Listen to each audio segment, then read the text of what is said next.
पाकिस्तान के वजीर आजम शहबाज शरीफ ने एक एक्स पे पोस्ट की जिसके अंदर उन्होंने एक तरीके से ऑफर किया मुज़ाकरात अमेरिका और ईरान के दरमियान।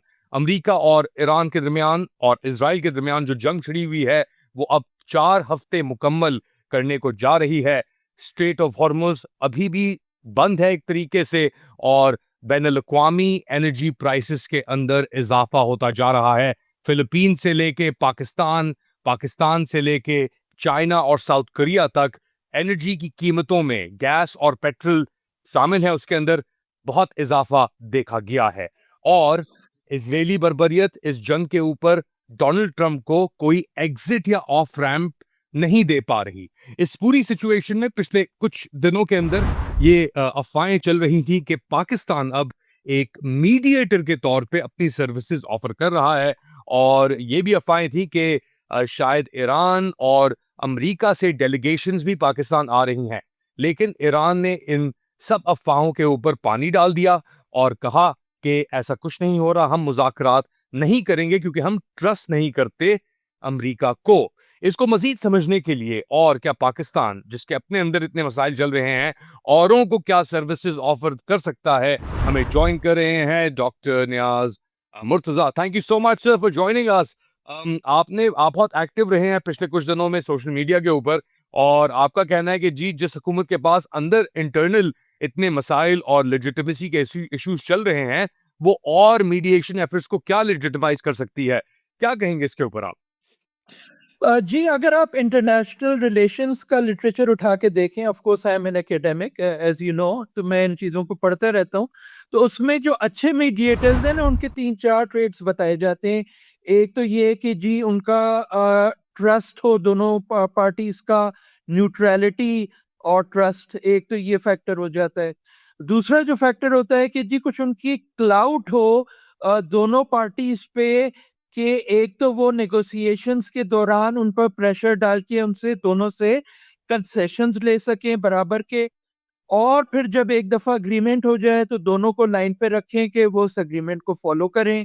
फिर चौथी चीज़ तीसरी चीज़ जो है वो ये कि जी एक्सपीरियंस होनी चाहिए, ग्लोबल डिप्लोमेसी में एक्सपर्टीज़ होनी चाहिए इस तमाम प्रोसेस को स्मूथली हैंडल करने के लिए।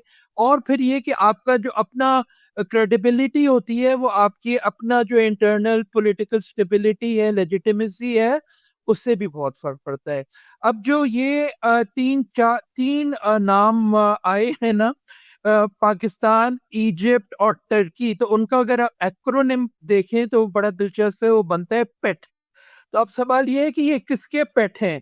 क्या ये ट्रम्प के फेवरेट पेट हैं जो उसने जमा करके आगे करके खड़े कर दिए हैं? अब आप हिस्ट्री भी तो देखें ना, कि अच्छे खासे ओमान के साथ नेगोशिएशंस चल रहे थे, और बीच नेगोशिएशंस में उन्होंने कहा बस जी नेगोशिएशंस भाड़ में जाएँ, हम हमला कर रहे हैं। अब उसमें भी ओमान क्या था? ओमान भी कोई बहुत बड़ा मुल्क तो नहीं है ना। जो ये 6 गल्फ कंट्रीज़ हैं उनमें प्रॉब्ली जो लीस्ट इम्पोर्टेंट है बहरीन, और जो ओमान है सबसे छोटे हैं। बाकी तो कतर और सऊदी अरब और यूएई का तो फिर भी कुछ क्लाउट है ना। तो सबसे जो छोटा था उनमें, उसको उन्होंने पकड़ा, ताकि जब भी उसे एक गंदे रुमाल की तरह उन्हें उठा के फेंकना पड़े और जंग दोबारा करना पड़े तो वो कर लें, और वो कुछ कह भी ना सके कि भाई अभी तक तो आप मुझे यूज़ कर रहे थे। अगर कोई ढंग का मुल्क हो ना, तो वो तो फिर अमेरिका को पकड़ लेगा, वो ये क्या चक्कर है कि भाई अभी तक तो आप मुझसे नेगोशिएशन करा रहे थे, और फिर आपने मेरी मिट्टी भी बलीद की, आप नेगोशिएशन छोड़ के भाग गए। अब किसी के पास अगर थोड़ा क्लाउट हो, तो वो तो अमेरिका से ये सवाल जवाब कर सकता है ना। तो अब ओमान बेचारा क्या करेगा? कोई उसके ऐसी ट्वीट्स आ जाते हैं कि जी हम तो मुज़ाकरात कर रहे थे। इसी तरह अब उन्होंने जो है ये पेट्स ढूँढ लिए हैं कि वो जिस तरह चाहे वो नेगोशिएशंस करवाएँ, जिन टर्म्स पे करवाएँ, और उसके बीच नेगोशिएशंस में अगर वो उसको छोड़ भी दें तो वो मुल्क बेचारे बस मुँह बिसोर के रह जाएँ कि चलें सर आपकी मर्ज़ी, हम आपको क्या कह सकते हैं। तो अब इसको आपने देखना है ना कि ये पूरी हिस्ट्री आपके सामने मौजूद है कि किस तरह 2 दफ़ा ये कर चुके हैं, ये अमेरिका और इज़राइल के नेगोशिएशंस हो रहे हैं और उन्होंने बॉम्बिंग कर दी।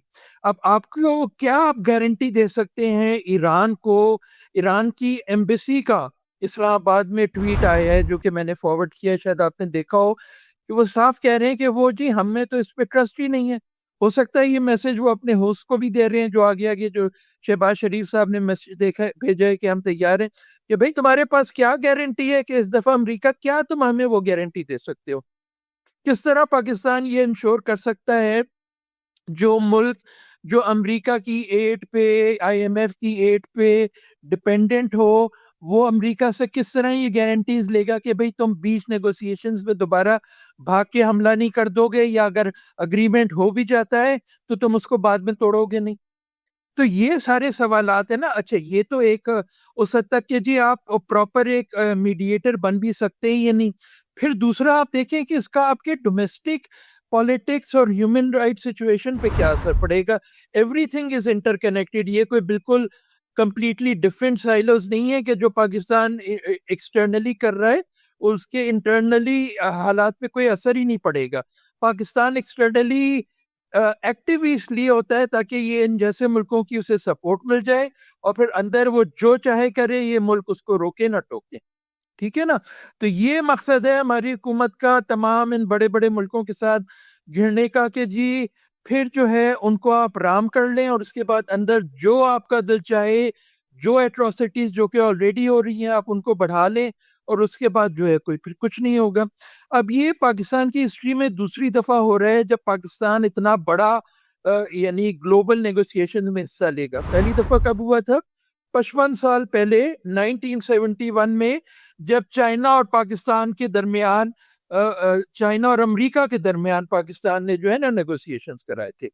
और जुलाई 71 में उसके नतीजे में किसिंजर जो है वो अमेरिका में गए थे। अच्छा, जुलाई 71 क्या था? जुलाई 71 हमारी ये सिचुएशन थी कि हमने ईस्ट पाकिस्तान में एट्रोसिटीज शुरू कर दी थी। ठीक है ना? और हमने ये मुज़ाकरात इस उम्मीद पे कराए थे कि जी इससे हम दोनों, ये दोनों बड़े मुल्क जो है वो हमसे खुश हो जाएंगे, हम जो ईस्ट पाकिस्तान में कर लें। और वो कुछ हद तक हो भी गया कि उसके बाद जो है अमेरिका ने दिसंबर तक चूं तक नहीं की। जितने भी पाकिस्तान ने मजालिम किए, वहां से रिकॉर्ड मौजूद है कि अमेरिकी कौंसलेट पूरी जो है सिचुएशन बता रही थी वाशिंगटन को, और उन्हें चू नहीं की। मगर जब वक्त आया क्रंच का, जब पाकिस्तान को ज़रूरत थी, जब इंडिया से हारने लगे, जब पाकिस्तान को ज़रूरत थी कि अब आके अमेरिका जो है बचाए, उस वक्त अमेरिका ने मुंह फेर लिया कि करो खुद। तो ये सूरत हाल है। आप समझते हैं ना कि आप इन बड़े बड़े निगोशिएशन में चले जाएंगे तो आपका कोई आला मकाम बन जाएगा और आपको कोई फ़ायदा हो जाएगा। अंदर जो आम आवाम है उनको इससे कोई फ़ायदा नहीं होगा। जो फ़ायदा होगा जो ये इलेजिटिमेट ऑटोक्रेटिक रूलर्स हैं, इनका हाथ मजबूत होगा। इनको ये मौका मिलेगा कि वो अंदर जो अपने मज़ालिम हैं वो और बढ़ा लें। तो ना ये पाकिस्तान की अवाम के लिए अच्छे हैं, ना ये ईरान के लिए अच्छा है कि पाकिस्तान जो है ये मज़ाकरात करे। बड़े पैरेलल्स आपने इंटरेस्टिंग पैरेलल ड्रॉ किया 1971 के अंदर, और अब ब्लड टेलीग्राम का हम सुनते हैं, जो एम्बेसडर ब्लड थे वहाँ पे वो भेज रहे थे अमेरिका निक्सन को, और यहाँ पे ये चल रहे थे, फेरीज चल रही थी फ्रॉम पाकिस्तान टू बीजिंग या पेकिंग, कि जी किस तरीके से ताल्लुकात बेहतर हों। किसिंजर का भी किरदार था, याया खान का भी किरदार था उस वक्त। इसके अंदर भी पार्लियामेंट्री ओवरसाइट के कोई जो पॉलिटिकल सेटअप है, आपने जिस तरह जिक्र किया, वो तो वैसे ही दबा हुआ है पाकिस्तान के अंदर।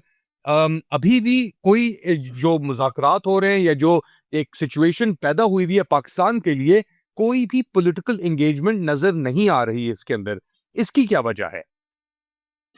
बिल्कुल जी, पता है उनको ये कि जो हमारी रबर स्टैम्प पार्लियामेंट है, अगर हम उसमें ही ले आए तो वहाँ पे जो है चकज़ई खड़े हो जाएंगे।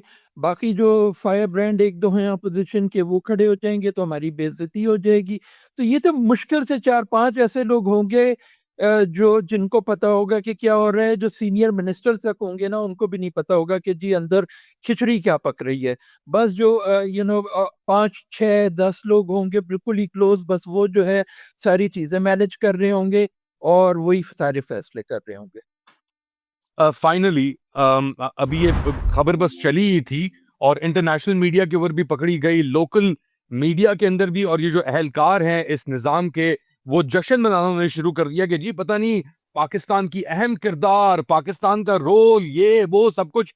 जहां तक कि हमें पता था कि ईरान इस पोजीशन में है अभी कि वो अपने सर के ऊपर बंदूक रख के किसी से निगोशिएट नहीं करेगा, स्पेशली एक घनौना सेटअप पाकिस्तान जैसा, या आर्बिटर या मीडिएटर पाकिस्तान जैसा, जिसकी अपनी कोई औकात नहीं है।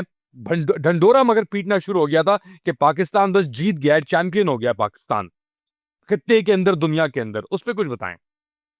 बिल्कुल, यही तो वो है ना कि जी अपनी आवाम को बेवकूफ़ बनाना, ये ईगो ट्रिप्स पे भेज देना कि देखें जी पाकिस्तान की क्या इज़्ज़त हो रही है और इसकी वजह से जो है लोग चुप होके बैठ गए हैं। अब लोगों को पेट खाली पड़े हैं, महँगाई उन्हें बाइट कर रही है, तो वो कोई बेवकूफ़ थोड़ी है कि इन बातों में आ जाएँगे।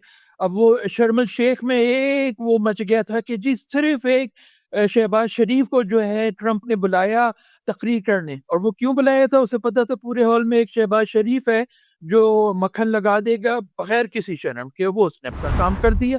अब इस वक़्त भी पाकिस्तान का यही रोल है कि जो अमेरिका कहेगा उसी हिसाब से पाकिस्तान जो है नेगोशिएशंस करवाएगा। उससे ज़्यादा डोसाइल इनको कोई मिलेगा नहीं। और टर्की में भी अर्दोगान थोड़ी बहुत इधर-उधर कर देता है, तो एक पाकिस्तान ही बस मिला है जो हर बात उनकी मान लेगा। वेरी क्विकली ये भी कहा जा रहा था कि जी अब मुख्तलिफ खबरें आ रही हैं कि सऊदी अरब एक तरफ चाहता है कि जंग जलती चलती रहे इसराइल के साथ, मगर दूसरी जानिब ये भी तासुर है कि सऊदी अरब चाहता है कि जंग खत्म हो, और खलीजी ममालिक भी जो हैं वो बातें कुछ कर रहे हैं कि हम नाराज हैं ईरान के खिलाफ, हम जंग लड़ेंगे, ये सब कुछ शामिल भी हो सकते हैं। पाकिस्तान का भी एक दिफाई मुआहिदा है। बड़ी प्रिकेरियस सिचुएशन आपको नजर नहीं आ रही है? और स्पेशली ऐसे वक्त में जब ये भी इम्कान है कि अमेरिकन ग्राउंड फोर्सेस शायद अब अनकरीब है, एम्फिबियस मरीन्स जो हैं वो आने वाले हैं खर्क के ऊपर या चाबहार के ऊपर, कुछ मूवमेंट शायद हो। तो पाकिस्तान की इस पूरी सिचुएशन में आपको क्या सूरत हाल लगती है मीडिएशन से हटकर? मेरा ख़्याल है पहले तो होगा सऊदी अरब का ये इरादा कि ये चलती रहे, मगर अब तो रिज़ल्ट सामने आ गए ना, जब से इन्होंने ये स्ट्रेट ऑफ हुर्मुज़ बंद की है और इनके पास कोई हथियार ऐसा नहीं है कि उसको खोल सकें, तो इन्हें एक ब्रीदर तो कम से कम चाहिए कि जी जो ग्लोबल इकोनॉमी है वो थोड़ी रिकवर कर ले, और ये फिर जो है अपनी आर्म्स वग़ैरह और सारे इनके इंटरसेप्टर्स वग़ैरह जो है एंटी इंटरसेप्टर्स वो ख़त्म हो रहे हैं। इकोनॉमी पे बहुत बुरा असर पड़ रहा है, तो इन्हें कुछ थोड़ा ब्रीदर चाहिए कि ये हुर्मुज़ खुल जाए, थोड़ी नॉर्मलसी आ जाए, ये फिर अपनी और कोई शातिर चालें चलें कि अब अगली दफ़ा जब हमला हम ऐसा करें कि जी ईरान जो है वो हुर्मुज़ को क्लोज़ ना कर पाए। और बस इसके लिए ये मज़ाकरात कर रहे हैं। आप एक्सपेक्ट करते हैं कि अमेरिका और इज़राइल जैसे ममालिक जो हैं कोई सीरियस सिग्निफिकेंट किस्म का कंसेशन ईरान को देने के लिए तैयार हो जाएँगे? उसके बाद तो फिर हर मुल्क इन पे ठोंगे मारेगा ना कि ओए तुम तो वहाँ से हार के आ रहे हो।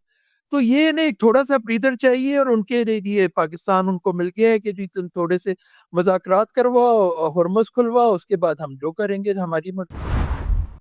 Alright, thank you so much doctor Niyaz Murtaza for joining us, और अपने ख़्यालात हमसे शेयर करने के लिए कि ये जो पाकिस्तान का अहम किरदार बताया जा रहा है, ये क्या हकीकतन है कि सिर्फ़ बातें हैं टाइम गेन करने के लिए, ईरान के ऊपर जो हमले हैं अमेरिका और इज़राइल के, उनको जारी और बरकरार रखने के लिए? आप लोग क्या समझते हैं? बताएँ मुझे कमेंट सेक्शन में। Do like, subscribe and share this content. थोड़ी देर बाद दोबारा हाज़िर होऊँगा अपडेट के साथ, तब तक के लिए अल्लाह हाफ़िज़।